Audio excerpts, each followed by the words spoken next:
Después de 25 años de duras negociaciones, el acuerdo comercial más ambicioso de toda la historia europea estaba listo para despegar, pero sin embargo ha vuelto a estrellarse. Por supuesto, estoy hablando del acuerdo de libre comercio con Mercosur. La pregunta es, ¿qué supone realmente y qué efectos puede tener este acuerdo? ¿Lo veremos aplicarse algún día? Amigos, amigas, en este vídeo os contamos todos los detalles, así que ¡vamos con ello!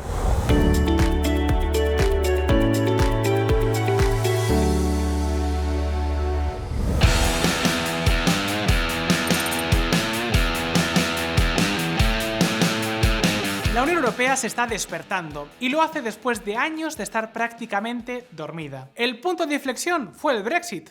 Cuando el Reino Unido se marchó, no solo se perdió un miembro clave del proyecto europeo, también se rompió algo más profundo, la idea de que la Unión siempre avanzaba hacia adelante. Europa entró en una especie de letargo y una sensación cada vez más extendida de que el proyecto europeo había llegado a su cima y que a partir de ahí todo iría cuesta abajo. Y así, con esa sensación en el ambiente, para colmo llegó la guerra de Ucrania, que supuso un golpe de realidad todavía más fuerte. Porque es que ese conflicto no solo reveló una amenaza externa, también dejó al descubierto las costuras internas de la Unión, la dependencia energética de proveedores no confiables, intereses nacionales enfrentados y una considerable dificultad para actuar como un verdadero bloque. Y luego, para meter más presión, tenemos la llegada de Donald Trump a la Casa Blanca con su guerra comercial. El resultado, con varias de sus grandes economías en recesión y otras muchas atravesando serios problemas, como por ejemplo Francia y su crisis fiscal, el modelo europeo parece cada vez más tensionado. Pero pese a todo, en los últimos años, Europa ha comenzado a reaccionar. Con todos estos acontecimientos saltó la alarma y muchos en Europa entendieron que no se podía seguir dependiendo de otros para garantizar la estabilidad económica, política y estratégica del viejo continente. Que toca ponerse las pilas, que hay que avanzar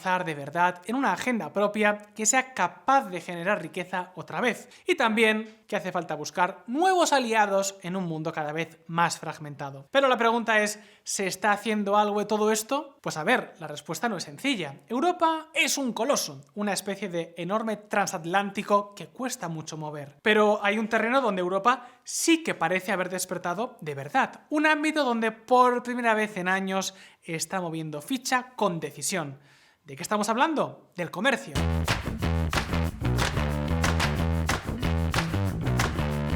Y para entenderlo basta con mirar todo lo que ha pasado en los últimos años y en los últimos meses. La lista de acuerdos alcanzados es larga. Solo en 2025 la Unión Europea puso en marcha un acuerdo de libre comercio con Nueva Zelanda, al tiempo que también entró en vigor un acuerdo de asociación económica con Kenia y se acordó otra importante asociación con Indonesia. Y ahora el 2026 ha venido cargado con un anuncio mucho mayor. La Unión Europea está cerca de alcanzar un acuerdo comercial histórico con la India, según von der Leyen. Y ojo, porque no estamos hablando de cualquier país. Estamos al borde de un acuerdo comercial histórico. Algunos lo llaman la madre de todos los acuerdos. Uno que crearía un mercado de 2.000 millones de personas, que representa casi una cuarta parte del PIB mundial. Ahora bien, con todo, esta no es la noticia más grande. La más importante es que tras más de 25 años de negociaciones, la Unión Europea ha aprobado un tratado de libre comercio con Mercosur. Por si no lo conoces, es el Mercado Común del Sur, un bloque comercial sudamericano creado en 1991. Lo forman Argentina, Brasil, Paraguay y Uruguay.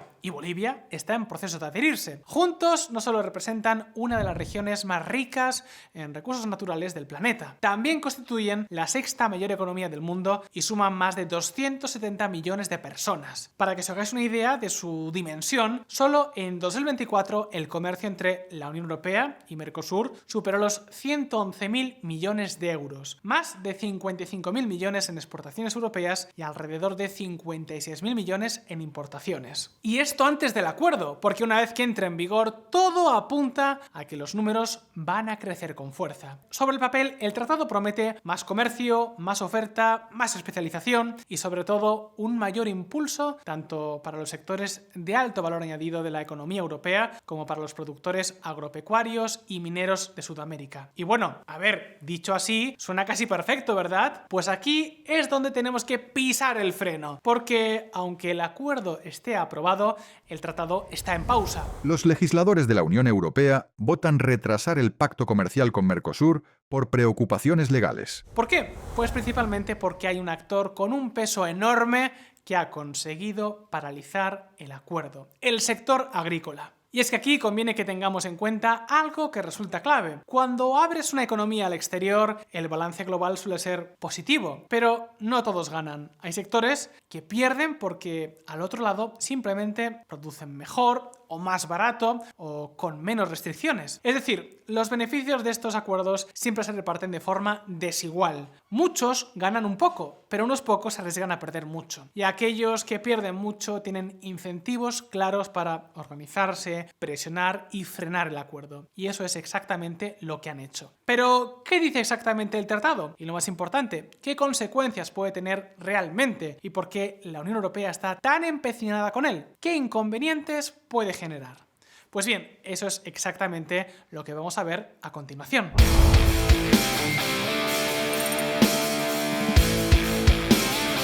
El acuerdo de asociación entre la Unión Europea y Mercosur creará, una vez esté plenamente ratificado y en vigor, la mayor zona de libre comercio de la Unión Europea con un socio externo, tanto por población como por PIB combinado. Ahora bien, ¿qué es exactamente Mercosur? Pues a ver, como os he dicho antes, es un bloque económico que tiene como objetivo integrar las economías de sus países miembros. Nació en 1991 con grandes expectativas, pero los resultados han sido muy pobres. Y para ellos, este acuerdo con la Unión Europea es el mayor salto de apertura comercial que han protagonizado nunca. Es casi un evento transformacional, pero no nos adelantemos. El caso es que Brasil es su motor principal. Aporta la economía más grande del grupo, una potente industria manufacturera, un enorme mercado de consumo y además es uno de los mayores gigantes agrícolas de todo el planeta. Luego está Argentina, últimamente uno de los países de moda en la escena internacional, que suma también una fuerte base agroindustrial, una industria relativamente diversificada y muchos recursos estratégicos como petróleo,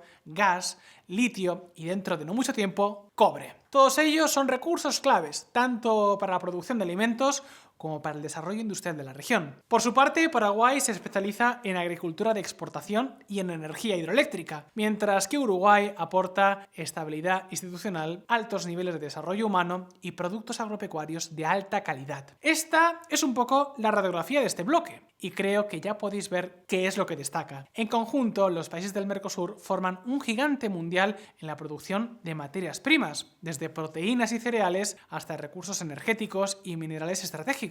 Es decir, que sobre el papel un acuerdo de libre comercio entre Europa y Sudamérica permitirá que ambas regiones se beneficien de esa complementariedad. Por un lado, Europa gana acceso a recursos clave, al tiempo que logra un mayor mercado para sus productos más avanzados. Y por otro, Mercosur gana 450 millones de consumidores. Claro que aquí, amigos, conviene frenar un momento. Porque este acuerdo de libre comercio no significa ni de lejos que todo vaya a fluir sin controles ni aranceles, ni mucho menos. El tratado está lleno de matices. Incluye cuotas, aranceles que se eliminan solo parcialmente y medidas no arancelarias que se reducen pero que no desaparecen. La lógica es sencilla. Ambos bloques han protegido aquellos sectores donde son más vulnerables y han abierto precisamente aquellos donde son más competitivos. Por eso, más del 90% de los productos sí que experimentarán un proceso de desarme arancelario progresivo.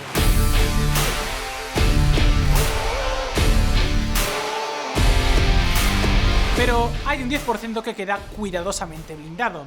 En el caso europeo hablamos sobre todo de productos agrícolas sensibles. Aquí no habrá una apertura total ni muchísimo menos. Lo que se ha acordado son cuotas muy concretas, cuotas que se han fijado prácticamente en los niveles de comercio actual. ¿Traducción? Pues que estos flujos no podrán crecer libremente. En la práctica quedarán congelados y las barreras al comercio seguirán funcionando para estos productos como un dique de contención. Dentro de esas cuotas, los aranceles se reducen, sí, pero fuera de ellas seguirán siendo elevados. Hablamos de productos como la carne de vacuno, el azúcar, los quesos, el arroz o la carne de ave. Todos ellos mantendrán importantes barreras para evitar que se produzcan impactos bruscos sobre los productores europeos. Y en Mercosur ocurre 3/4 partes de lo mismo, pero en sentido inverso. Quedarán protegidas determinadas manufacturas sensibles como el calzado, algunos vehículos o ciertos productos lácteos. Y eso no es todo. Es que además, incluso donde se reducen los aranceles, el proceso muchas veces no es inmediato. En muchos sectores la eliminación será gradual y podrá alargarse durante 10 o incluso 15 años.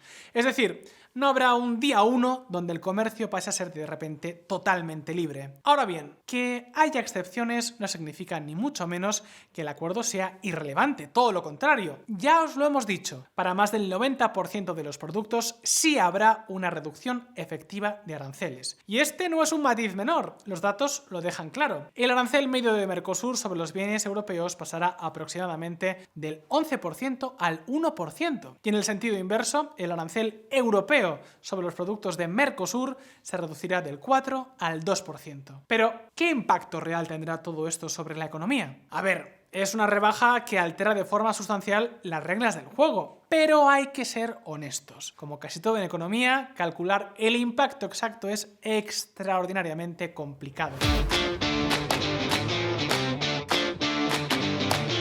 No hablamos de una ciencia exacta, sino de un comportamiento humano que depende de muchas variables que no siempre se pueden predecir. Y en este caso, además, estamos ante un acuerdo que afecta a cerca de 700 millones de personas, cuyos efectos no se notan de inmediato, sino que se despliegan a lo largo de años e incluso décadas. Aún así, los modelos existentes nos muestran un resultado claro: que nadie espere ningún milagro. En el conjunto de la Unión Europea, el impacto agregado será pequeño, pero eso sí, positivo y constante en el tiempo. Hablamos de un incremento del PIB de al menos 20.000 millones de dólares por año, un efecto que por supuesto no se reparte de forma uniforme entre todos los países. Las economías más abiertas e integradas en el comercio internacional, y también aquellas con mayores lazos con Mercosur, serán las que obtengan más ganancias. Hablamos de países como Bélgica, Países Bajos, Portugal o incluso la propia España, que serán a priori los mayores beneficiados. En cambio, países con vínculos comerciales muy limitados con Mercosur, como Grecia, Chipre o Lituania, apenas notarán los efectos. En cualquier caso, la historia es distinta al otro lado del Atlántico. Para Mercosur, los beneficios relativos son sustancialmente mayores. El PIB aumentaría alrededor de un 0,3% por año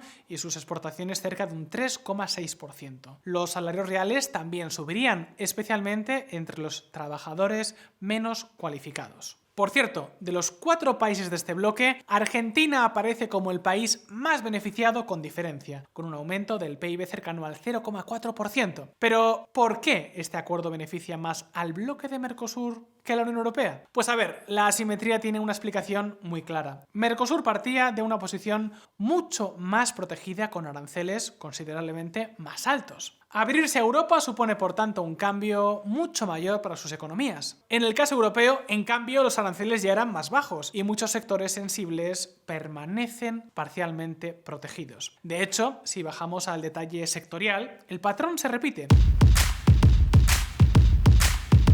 En la Unión Europea, los mayores aumentos de producción se dan donde ya existe una ventaja comparativa: productos químicos, maquinaria y material de transporte. Sectores donde las empresas europeas ya son más eficientes y competitivas y que gracias al acuerdo podrán crecer un poco más. Y pasa algo muy parecido en Mercosur, sobre todo en el sector de materias primas y agricultura, donde la apertura a Europa genera oportunidades claras para poder exportar más. Ahora bien, con todo, el impacto no es tan fuerte como nos podría parecer a primera vista. ¿Por qué? Pues porque, como ya os hemos comentado antes, el tratado incluye numerosas cuotas, salvaguardias y límites temporales diseñados para proteger a los sectores más sensibles. Es decir, no todo fluye libremente. Los aranceles se reducen solo hasta ciertos niveles de comercio y fuera de esos límites, las barreras siguen siendo altas. Un buen ejemplo es la carne de vacuno. El acuerdo permitirá importar a Europa 99.000 toneladas con un arancel reducido del 7,5% frente a los aranceles anteriores del 55%. 5%. Pero todo lo que supere ese cupo, que por cierto es muy parecido al volumen de comercio actual,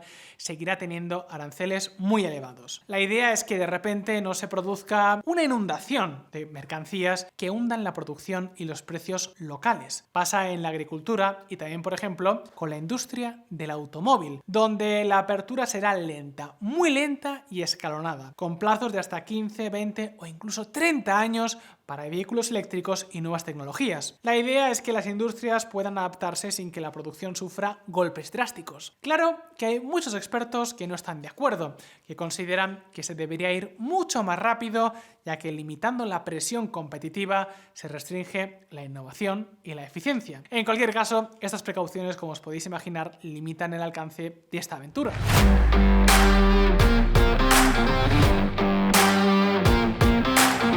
Aunque la verdad, sea como sea, todo esto da igual si el acuerdo no entra en vigor.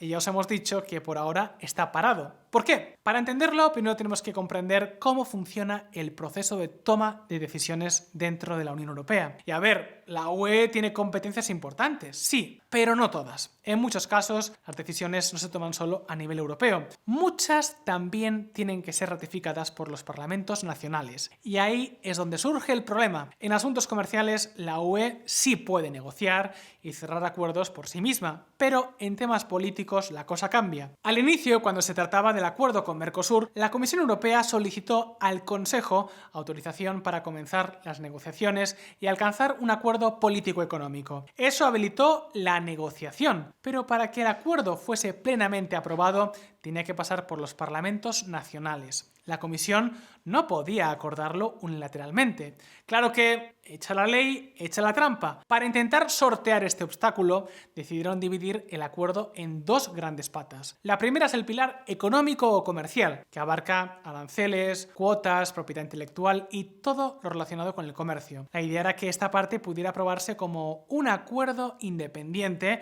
y entrar en vigor más rápido, sin tener que pasar por todos y cada uno de los parlamentos nacionales. Bastaría con la aprobación del Parlamento Europeo. Luego, la segunda pata es el pilar político y de cooperación. Uno mucho más delicado, porque aquí se incluyen temas de derechos humanos, medio ambiente y estándares laborales. Esta parte sí requiere la ratificación de cada parlamento nacional. Pues bien, a priori parecía una solución inteligente hasta que el acuerdo llegó al Parlamento Europeo. Allí han decidido no aprobar la pata comercial hasta que el Tribunal de Justicia de la Unión Europea dé su visto bueno a esta operación y confirme que esta treta es legal bajo el derecho europeo. Y así es como llegamos a la situación actual. Se tiene que esperar a la decisión judicial, pero mientras tanto, la Comisión Europea ha decidido adelantar al 1 de mayo la entrada en vigor provisional de este acuerdo, hasta que el tribunal se pronuncie finalmente. La pregunta es, ¿qué puede decidir el Tribunal de Justicia de la UE y cómo afectará esto al acuerdo? Pues la situación es complicada. El mandato original del Consejo establecía que el acuerdo fuera mixto, combinando la parte comercial con la política y la cooperación. Separar estas patas y modificar formalmente el mandato podría considerarse una violación del derecho europeo. En otras palabras, el tribunal tiene que determinar si la Comisión tenía margen legal para promover solo la parte comercial de forma provisional o si esta maniobra es incompatible con los tratados comunitarios. Así que tened una cosa clara, el fallo no será inmediato. Este tipo de decisiones suelen tardar entre 1 y 3 años. Eso sí, mientras tanto existe la posibilidad de que el acuerdo entre en vigor de forma provisional, aplicando solo ciertos aspectos comerciales. Pero incluso esta vía requiere la aprobación del Parlamento Europeo. ¿Lo harán? ¿Le darán su visto bueno? Pues tampoco es una respuesta fácil de contestar, aunque algunos creen que más pronto que tarde lo harán. Creo que los eurodiputados darían su consentimiento a la aplicación provisional del acuerdo, si se les consultara mientras esperan el juicio del tribunal. En cualquier caso, el resultado por ahora es incierto. Y si algo está claro, es que esta novela todavía no nos ha mostrado su último capítulo. Sea como sea, esto es lo que se ha pactado, quiénes son potencialmente los mayores beneficiarios y cómo están las cosas hoy por hoy. Ahora la pregunta es, ¿y tú qué piensas? ¿Crees que finalmente se acabará aceptando el acuerdo? ¿Qué opinión tienes al respecto? Déjanos tus opiniones en los comentarios y no olvides darle al botón de like a este vídeo si te resulta interesante. Y por supuesto, no dejes de suscribirte así lo hubieras sabido. Un saludo y hasta pronto.